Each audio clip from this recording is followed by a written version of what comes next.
Kristen Bolt sits on the couch with a friend and fellow opioid user.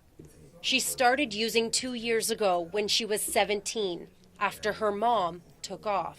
She left me here on the streets, and I ended up dropping out of school and then coming downtown. Bolt ran into a family friend in Guelph who she thought would take care of her.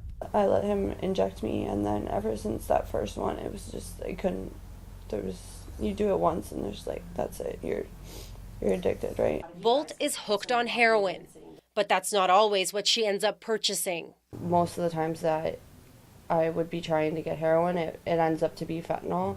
Our dealing specifically with fentanyl doubled from 2015 to 2016. Drug dealers are frequently mixing fentanyl with heroin and other drugs. They then sell it without telling the buyer. You don't really know, you're kind of playing Russian roulette with it, so that's the scary part. 2015 numbers from the provincial coroner show there were more than 700 opioid-related deaths, and 29% involved fentanyl. In 2012, overdose deaths began surpassing car crash fatalities. This is an issue that we can't arrest our way out of. It's a very human issue. Bolt says despite the risk, she uses fentanyl, desperate to get rid of the painful sickness from opioid withdrawal. And then you're just worried about, okay, in a few hours I'm going to be sick again, and now I got to go find something before that happens. Life, yeah. And it just becomes like it's consuming. It just takes over you and everything.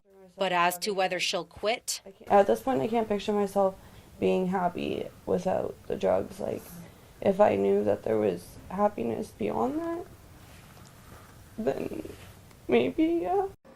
Bolt says she wants to get clean at some point, saying she's worried she may not live past 35 if she hasn't already overdosed by then. She spoke with us with a man in Guelph known as Juice.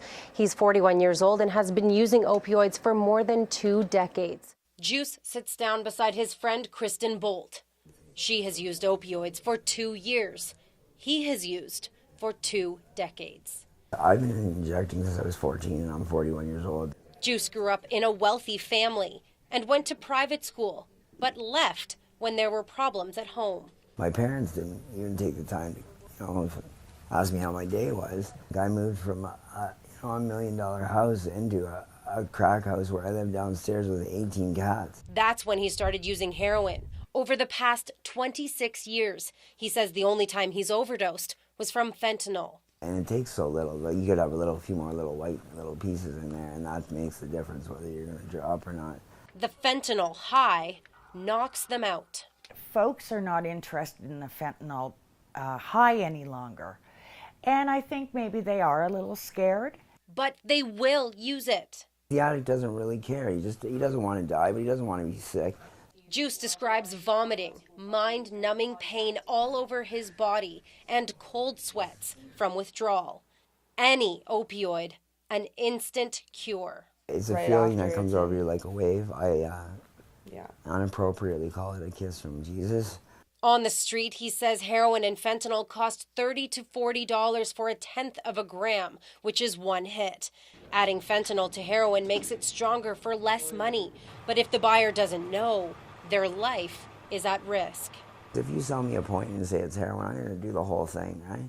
If you tell me it's fentanyl, I'm going to do 1/4 of it. That could lead to fewer purchases, so the seller often keeps it a secret. People are dying out there, and they don't care. After numerous attempts at quitting, I've accepted I'm an addict.